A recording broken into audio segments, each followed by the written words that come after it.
Fiel no meu olhar, Senhor,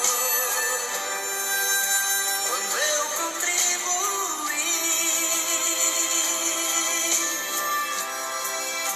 Fiel no meu andar, Senhor,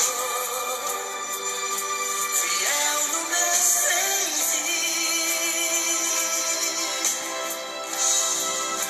Aonde eu estiver, em tudo que eu fizer,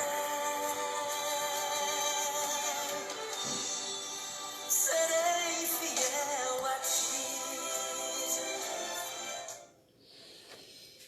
A paz do Senhor, meus irmãos, meus amigos, mais uma vez nos encontramos aqui diante de Deus para vos falar a respeito da palavra de Deus. Esse Deus Criador, esse Deus maravilhoso. Deus que tem toda a sua criatura debaixo dos seus olhos. E a ela ele procura no dia a dia da nossa existência humana e na eternidade de Deus, sempre esteve ao lado desse mundo que ele criou, exclusivamente para nele habitar o ser humano. Colocou o ser humano ali para que esse tivesse contato com ele e pudesse glorificar e exaltar o seu nome. Esse Deus que criou leis para o comportamento humano nos seus relacionamentos com o seu próximo. Deus que tem o cuidado de todos, ele cuida dos seres vivos no ar,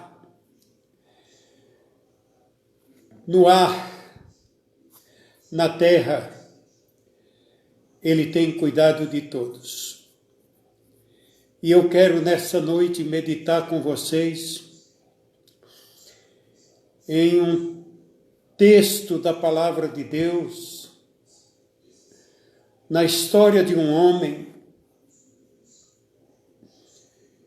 que não passava num momento favorável perante a sociedade, mas que tem uma história muito importante. Talvez seja um dos textos bíblicos mais divulgado na pregação da palavra de Deus, e é dele que nessa noite eu gostaria de compartilhar com você.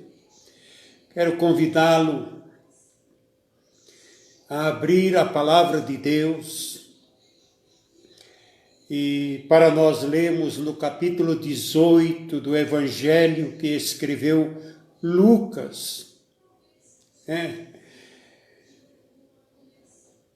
o versículo 35 até o versículo de número 43. É uma história bastante explorada como texto básico do anúncio da palavra de Deus por muitos pregadores. Vamos lá. Verso 35. E aconteceu que quando ele se aproximava de Jericó, um cego estava sentado junto do caminho, mendigando, isso é, pedindo. Verso 36.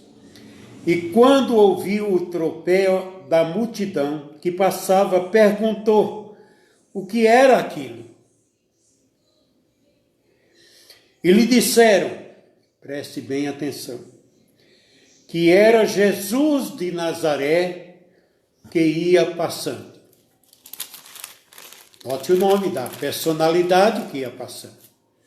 Jesus de Nazaré.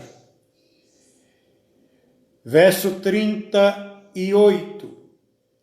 Então ele clamava dizendo: Jesus, filho de Davi. Mas quem estava passando era Jesus de Nazaré. A informação que ele recebeu. Por que esse clamor ao filho de Davi?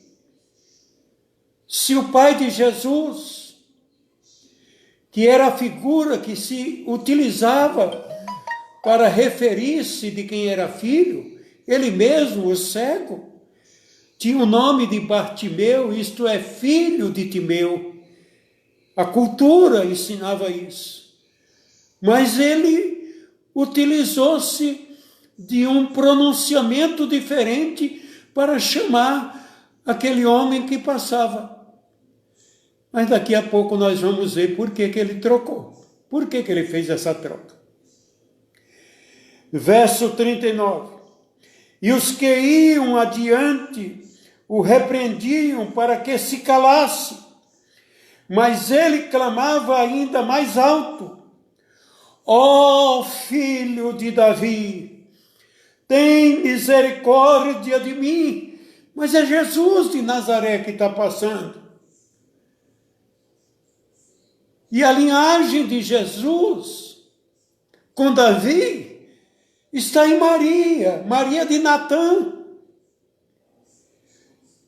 que é um dos filhos de Davi com Betseba. Será que o cego não tinha ouvido direito, que além de cego ele era surdo para trocar? Não. Ele era um cego aculturado. Ele tinha conhecimentos. Conhecimento de coisas que ficaram lá no passado. Que Davi fez.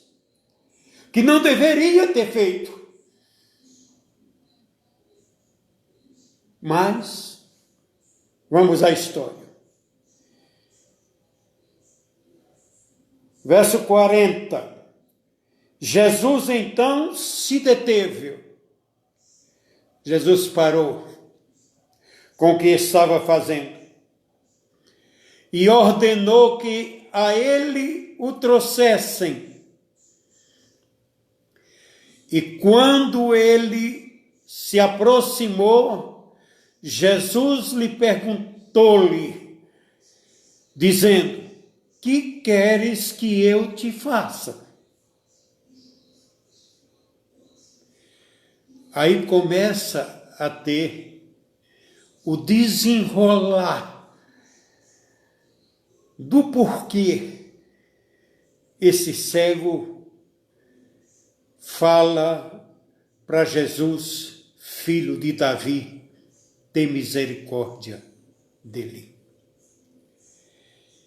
Ele disse: Senhor, que eu recobre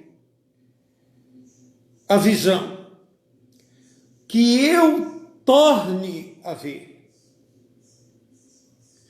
Jesus lhe disse: vê, a tua fé te curou. Passo de fé importante. E instantaneamente recuperou a vista e o seguiu, glorificando a Deus, e todo o povo vendo isso, glorificava a Deus. Amém? Eu tenho certeza que você, pelo menos uma ou duas vezes na vida, você já tenha ouvido pregações a respeito desse texto. A questão da cegueira, ela é muito comum no Oriente, ou era muito comum no Oriente, cujas causas principais eram a olfatomia, né, que era a deficiência visual, agravada por influências peculiares, algumas coisas importantes. E na história a gente lê isso, que havia muito pó, muita poeira, não havia muita limpeza e as estradas eram empoeiradas e isso afetava muito a vista das pessoas e por isso que vinham essas doenças, esse pó fino, tudo. Mas vamos lá ver por que o cego coloca Davi na história. Deus, quando estava dando as ordenâncias para Moisés, as leis suplementares aos 10 mandamentos, ele no capítulo 19, verso 14 de Levíticos, ele dá uma ordenância que as pessoas deficientes, elas deveriam serem tratadas com cuidado, com carinho, que não devia se colocar obstáculos para elas. Muito pelo contrário, elas deviam ser amadas, mais do que uma pessoa normal, que não tivesse nenhum problema, nenhuma deficiência. Que elas deveriam serem ajudadas nos seus impedimentos.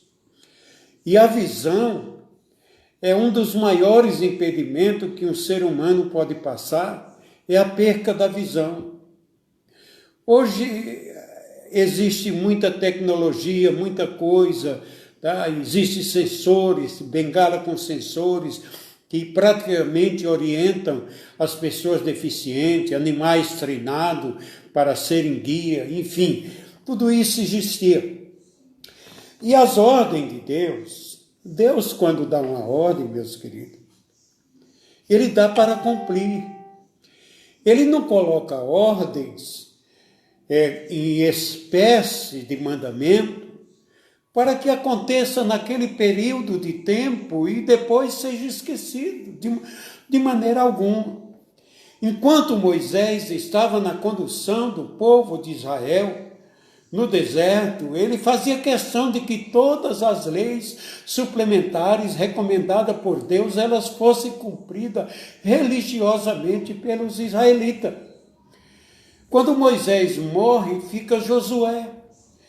E Josué, quando está no final da vida, que ele chama os líderes, os cabeças da tribo para conversar com ele, para praticamente se despedir deles e passar o bastão para o comando deles, ele faz questão de repetir que eles deveriam observar todos os mandamentos de Deus, porque toda a palavra de Deus tem um cunho de acompanhamento feito pelo próprio Deus. E ele diz em Jeremias o seguinte, capítulo 1, versículo 12, disse-me o Senhor, viste bem? Porque eu velo sobre a minha palavra para cumprir. Então toda palavra dita por Deus a respeito de qualquer uma situação, e principalmente em relação ao ser humano, aos animais, vocês veem que a Bíblia recomenda ter o cuidado com ela, tudo. Isso passou de Josué para os líderes. Ficaram lá anos, quase 400 e poucos anos, 500 anos até Davi. Aí chegamos em Davi. E vamos ver por que isso aconteceu com Davi. Por que o cego tinha essa necessidade de expressar o nome de Davi? Eu gostaria que você lesse uns 3 versículos aqui comigo. Davi foi ungido rei em Hebrom.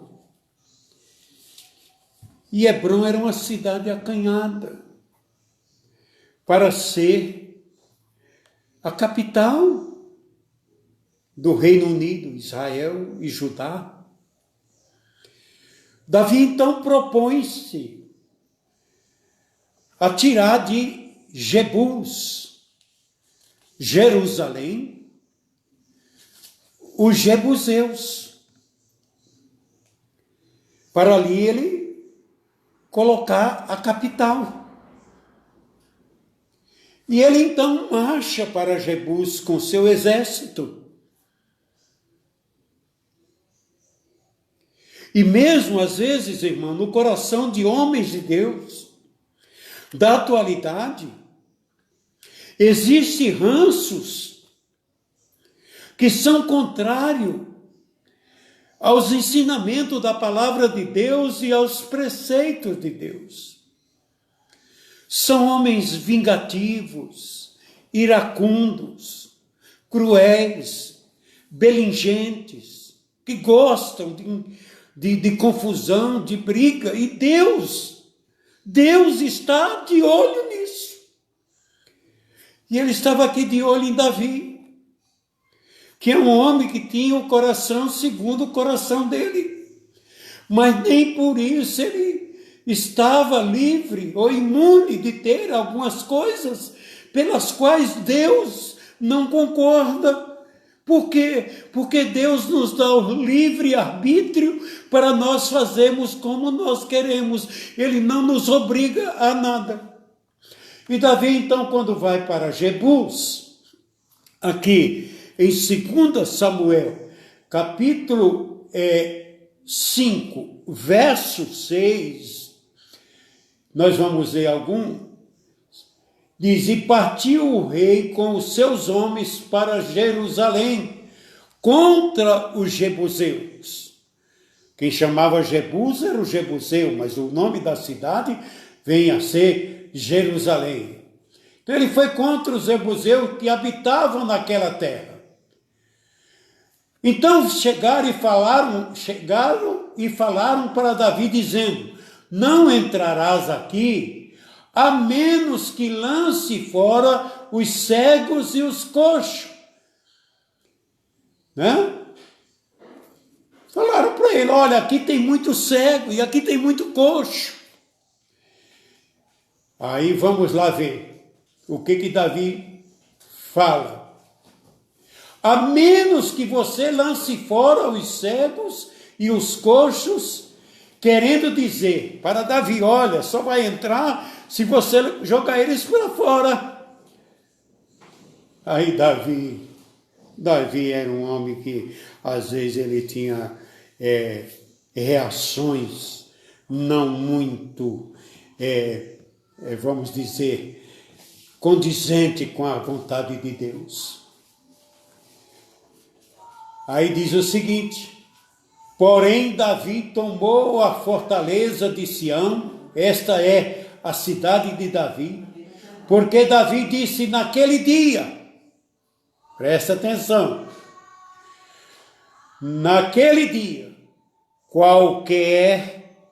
olha aqui, qualquer que ferir o jebuseu e chegar ao canal, e ferir também aos coxos e aos cegos, que a alma de Davi aborrece. Em outra tradução está que a alma de Davi odeia, que Davi odiava coxos e cegos.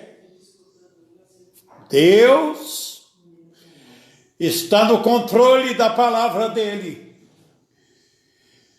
Disse ele, vai dar um prêmio, será cabeça e capitão.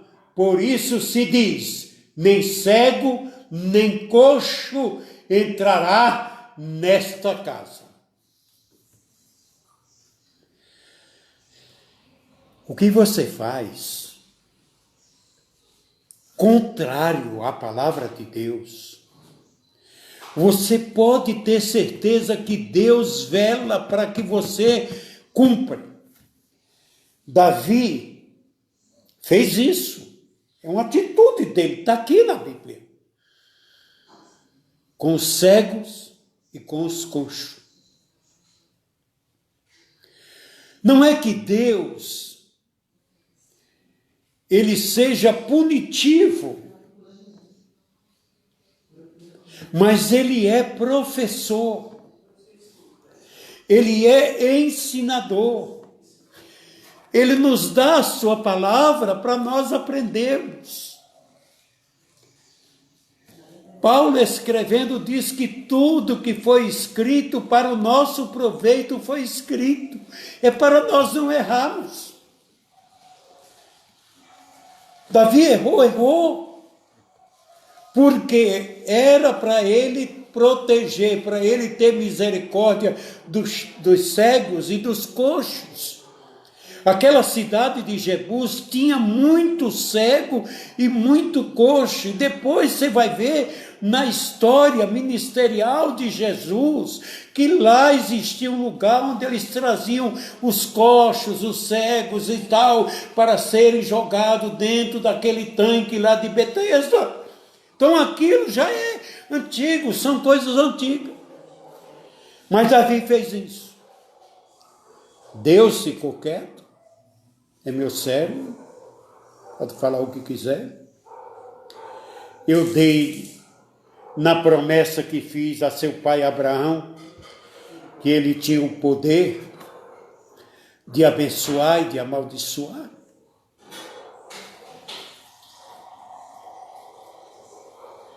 Deus vela. Sabe o que aconteceu, irmãos? Davi mudou para Jerusalém, implantou lá a sua cidade, cidade de Davi, Sião. Mas Deus está com a caderneta lá. Você não teve misericórdia do cego e do coxo. Eu vi.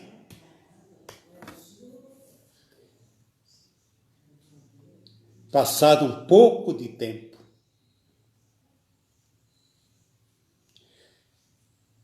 Davi é despertado por um período de estiagem. Não chovia.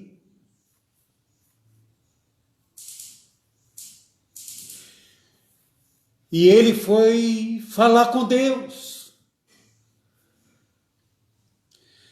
Qual era a causa daquela seca, da falta de chuva, da falta de alimento? Não tinha, os celeiros estavam se esvaziando e o perigo da fome estava rodando. Deus então vai e fala para ele de uma palavra falada por um servo dele, de um pacto, de uma aliança que tinha sido feito por Josué com os Gebionitas, aquele pessoal que fingiu, que vinha de longe e tal. Isso é uma história que depois você pode refletir nela. O que houve com os Gebionitas? Eles sempre foram poupados em qualquer confronto. Nunca Israel tentou fazer isso porque havia uma aliança. E Deus honra a palavra que é empenhada em nome dele. Deus disse para Davi, Davi, Saul procurou matar todo o Gebionita. Ele não podia fazer nenhum tipo de injustiça com os Gebionitas. E Davi ainda não estava muito consciente desse negócio aí Dos cegos, não, ele não tinha despertado. Bom, Saul morreu. Jonatas, seu amigo, morreu. Davi agora era o rei. E ele foi despertado por esse zelo. E ele então faz uma enquete entre seus homens, dizendo: escuta, vocês não sabem se tem algum descendente de Saul, de Jonatas, seu filho, que eu possa ser benevolente com ele? Aí chega um cidadão lá e diz assim: olha, existe Mefibosete, filho de Jonatas, que vive em Lodebar.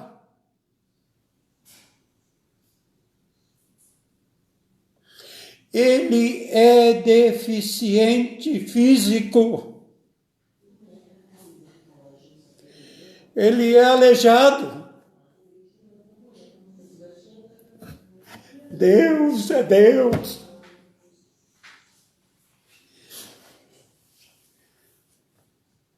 Davi então manda buscá-lo. E o mensageiro vai até Lodebar, traz Mefibosete, aleijado, para sentar na mesa daquele homem que disse que odiava cego e aleijado. Mefibosete veio para sentar na mesa de Davi, junto com Salomão, com Natã, com os demais filhos, com ele, Davi, para comer ali um aleijado. Tome! É assim que Deus faz. É assim que Deus faz. Deus repara os nossos erros, fazendo nós termos consciência do que Ele propõe é o certo. Não sou eu que decido, quem decide é Deus. Ei, meu capitão, meu irmãozão, você que acha que manda em tudo, saiba de uma coisa. Este mesmo Davi escreve que do Senhor é a terra, o mundo, a sua plenitude e tudo que nele há. É Deus que manda em tudo, não é você. Você não é dono de nada. Por que você quer tirar as coisas que não são suas? Você não manda. Quem manda é Deus. Por que você atropela os outros? Deus está olhando isso. E você vai prestar conta com Ele aqui. Você não tem um Jesus para nascer lá 1000 anos depois para ouvir o clamor do cego. Você não tem. Então aqui está, irmãos, a fonte do porquê o cego clama pelo filho de Davi. Seu pai não teve misericórdia dos meus irmãos deficientes lá em Jebus.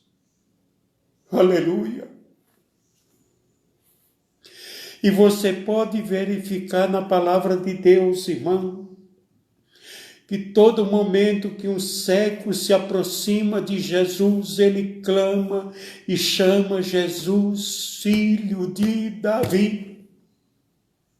Pegue lá, tem uns 3 ou 4 encontros de Jesus com o cego. Essa é a razão. Nós estamos aqui, nós que somos servos de Deus. E hoje os servos de Deus parece que estão querendo fazer Deus de servo.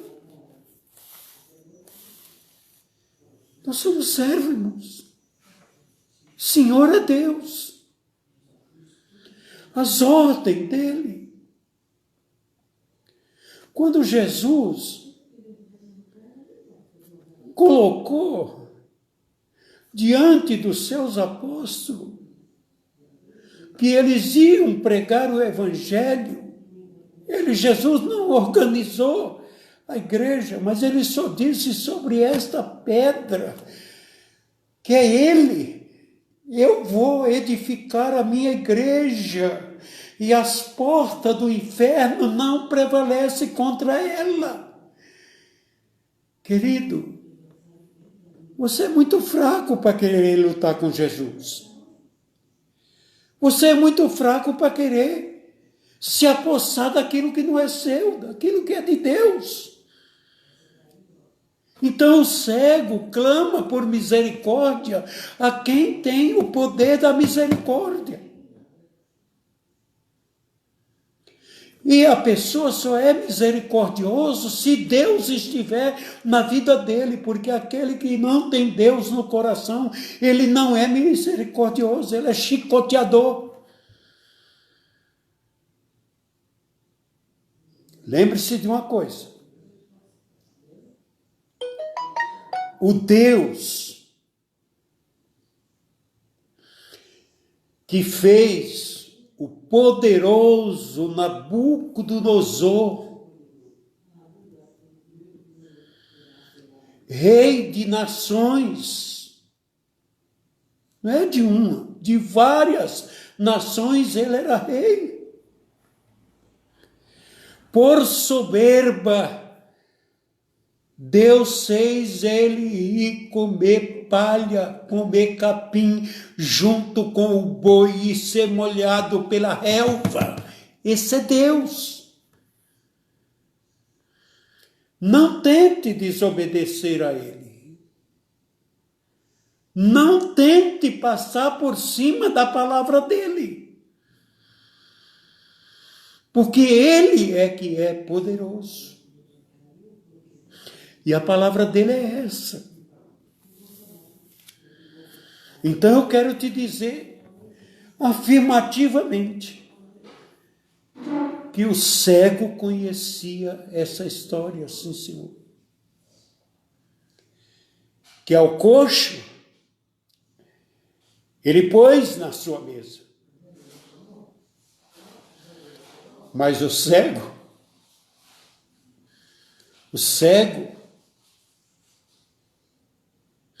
ele não pôs, mas Jesus pôs. Jesus teve misericórdia do cego. E Jesus pergunta: o que queres que eu faça? Eu quero tornar a ver. E a misericórdia de Deus é assim, irmãos, ela é imediata. Ela não tem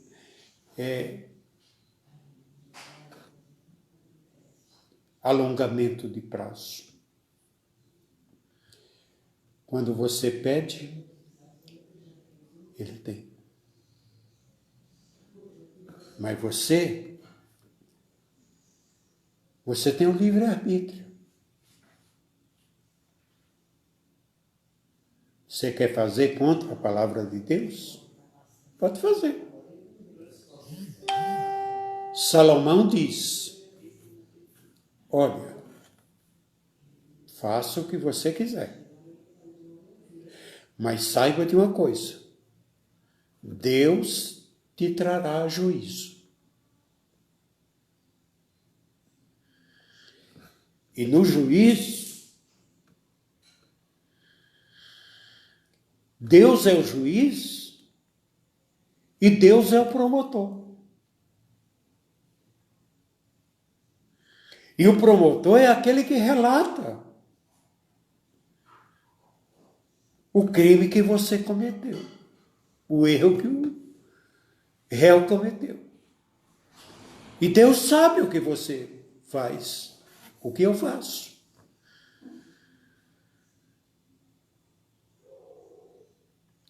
E o juiz dele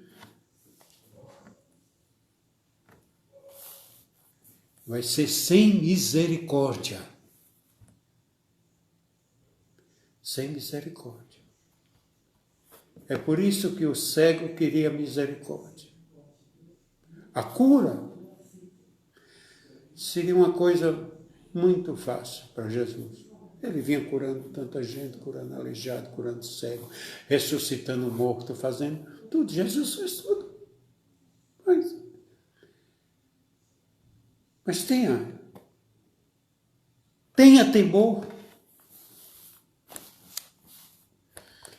A Bíblia diz que o temor de Deus é o princípio da sabedoria. É sábio aquele que teme a Deus, aquele que respeita a sua palavra. Num dos artigos que escrevo há alguns dias atrás, eu coloquei um provérbio dos afrodescendentes, que eles têm lá, esse provérbio que diz: seu braço é muito curto para lutar boxe com Deus. E eu vou te dizer que a sua força é muito pequena para tentar lutar contra aqueles que é de Deus. Se você for ler lá Atos dos Apóstolos, você vai ver Saulo cheio de autoridade e de poder, perseguindo os cristãos. E ele encontra com o dono daqueles cristãos. Ele só coloca um raio de luz. Ele não precisa espancar, nem bordoar, nem de colocar uma chaga. Não precisa disso. Ele é Deus. Pôs o homem no chão, a luz muito forte, focou nos seus olhos, tirou-lhe a visão por 3 dias. Mas a voz disse para ele: duro é para você recalcitrar contra os agrilhões. Na língua portuguesa, duro é para você dar murro em ponta de faca. Você só vai se ferir. Então, meu querido, pegue esse exemplo. Não sei quanto ódio, quanto rancor, às vezes entra no nosso coração, mas a vitória é de Deus. Ele é que tem a vitória.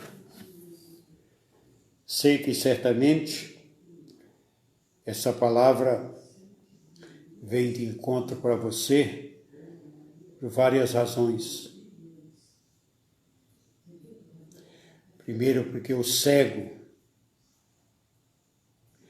ele sabia que Deus cuida dele. E que houve o descuido por uma pessoa. Talvez muita gente tenha feito essas coisas contra o cego, mas no fato de Davi, Deus não aceitou. Não é porque o fulano chuta o cachorro que você deve chutar. O cachorro é uma criação de Deus. Você tem que cuidar dele direito. Provérbios diz para você cuidar bem dos animais, porque eles são criação de Deus. A adoção de animais durante essa pandemia tem sido uma coisa muito grande. Mas vocês vão ver depois que passar toda a pandemia, que tiver tudo ok. Vocês vão ver quantos animais vão estar pela rua abandonados. Deus tem que cuidar deles. Amém? Eu quero te dizer que a igreja a qual eu pastoreio, juntamente com um grupo de obreiros que vocês têm visto aí na internet, transmitindo a palavra de Deus, presbítero Ambrósio, presbítero Donizete, evangelista Cid, evangelista Marcelo e tantos outros, eles têm um compromisso com Deus. Eles têm que pregar a palavra como Deus colocou aqui. A revelação para buscar a firmeza dessa palavra, Deus dá a eles através do Espírito Santo. Então, quando você se defrontar no vídeo da sua televisão, ou do seu celular, ou do seu computador, com um componente da Igreja Unida, do Parque Sevilha, e também isso é uma cultura geral, na Igreja Unida, o compromisso maior é com a palavra. Nós somos dito por Deus que somos bem-aventurados. Porque disse, bem-aventurado são os pés daqueles que levam as boas novas para os infiéis. Então nós estamos levando a palavra. O que estou ensinando aqui, estou ensinando segundo a palavra. Eu não posso prometer nada para você que Deus não tenha prometido na sua palavra. Ele diz na sua palavra que Ele é o Senhor que cura, então eu creio que Ele cura. Mas eu não tenho o poder de dizer para você que Ele é obrigado a curar. Porque acima dele não existe nenhuma autoridade que o obrigue. Ele é soberano sobre os céus e sobre a terra. Tá? Ele enche os céus e enche a terra. Então, ninguém obriga a Deus. Recebi agora a questão de 40, 50 minutos, a notícia de um companheiro me passada pelo Cícero Minose, que é um amigo, irmão em Cristo, da morte de um homem forte, companheiro de trabalho, era segurança do governador desde lá do Fleury até o Geraldo Alckmin. Morreu, passou para o Senhor agora há poucos dias, há poucos minutos. Então, nós não somos nada, mas Deus é tudo. E essa é a palavra que eu tinha para você na noite de hoje. Te convido para você estar assistindo às lives da Igreja Unida do Parque Sevilha. Quinta-feira parece que eles têm um culto. Assista. Você vai ver ali eles transmitindo a palavra. Nós não temos nome, porque o nosso nome está escondido atrás da cruz de Cristo. Nós queremos que a cruz de Cristo apareça. E é isso que nós fazemos. O fato da minha imagem chegar aí com você. Você pode colocar a cruz de Cristo na frente da minha imagem, que eu ficarei muito satisfeito em saber que é Ele que está aparecendo aí diante de você. Eu gostaria de orar por você. Orar pela sua vida, pela sua família, até pela sua igreja. Eu tenho muitos pastores que me seguem, pastores aqui da capital, do interior, de outros estados, da federação. Tem pessoas que nos seguem fora do país, na América. Enfim, são pessoas que necessitam da nossa ajuda. E nós, falando com Deus, nós vamos colocá-los não mais perto de Deus, porque Deus já está no coração deles. Mas nós vamos ser intercessores. Talvez algum deles estejam passando por angústia, por dificuldade, mas Deus é presente. Querido e bom Deus, no nome santo de Jesus Cristo, teu Filho, aquele que se ofereceu na cruz do Calvário, para que pudéssemos alcançar a misericórdia de Deus para nossas vidas. É através de Jesus Cristo, teu Filho, que nós chegamos a Ti, ó Pai. Chegamos na Tua presença. Ele é o nosso advogado. Ele é que vai nos apresentar diante de Ti, Senhor. É Ele que vai interceder em favor de cada um dos Teus filhos que estão do outro lado da tela, que estão ouvindo a Tua palavra, que estão ouvindo o Teu ensinamento. Deus, em nome de Jesus, eu quero Te louvar, meu Senhor. Eu quero bendizer a Ti. Eu quero exaltar a Ti.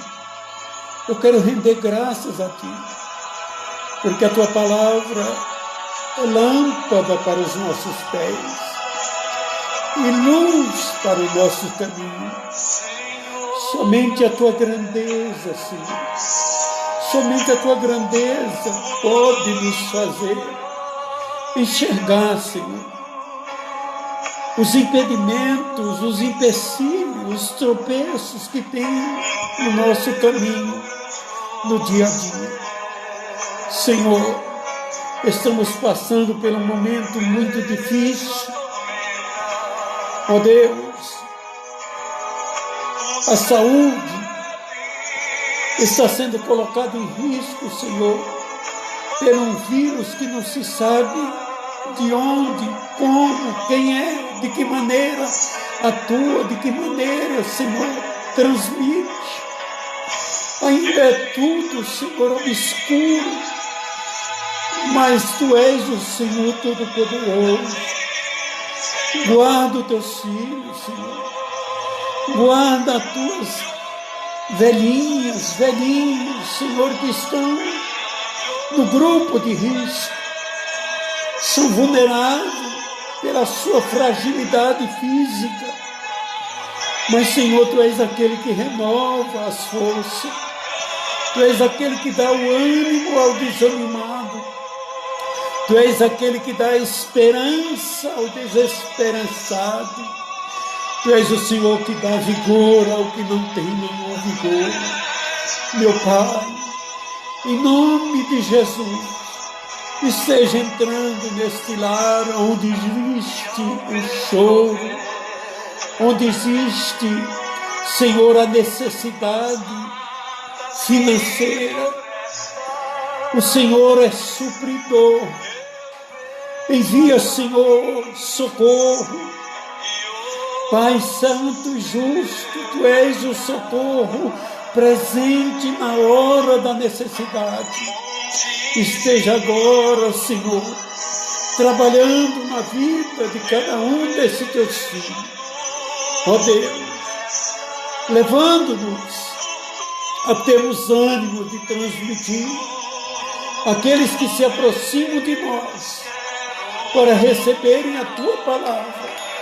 Nós temos uma palavra de apoio, nós temos uma palavra de consolo, nós temos uma palavra de alegria, nós temos uma palavra, Senhor, de ânimo. Santo e eterno Deus, abençoa poderosamente os Teus filhos. No nome de Jesus, eu Te peço e eu Te sou agradecido, porque sei que o Senhor ouve a oração do Teu povo e a oração da Tua igreja. E eu tenho aqui, Senhor, centenas de pessoas concordando com o que está sendo pedido a Ti, porque eles estão crendo que o Senhor é poderoso. Muito obrigado, meu Deus. Muito obrigado. Em nome de Jesus. Cante, porque a alma feliz é a alma que canta. A alma feliz é aquela que reconhece a grandeza de Deus, reconhece o quanto Deus é grande e é poderoso. Seja grato a Ele. Tenha uma boa noite, tenha um descanso nos braços divinos, na presença do Espírito de Deus sobre você, sobre sua família, sobre o seu trabalho. Aonde você colocar o pé, saiba, Deus está com você. Aonde você entrar, você será bênção, em nome de Jesus. Amém? Deus abençoe. Fique com Deus. E até a próxima.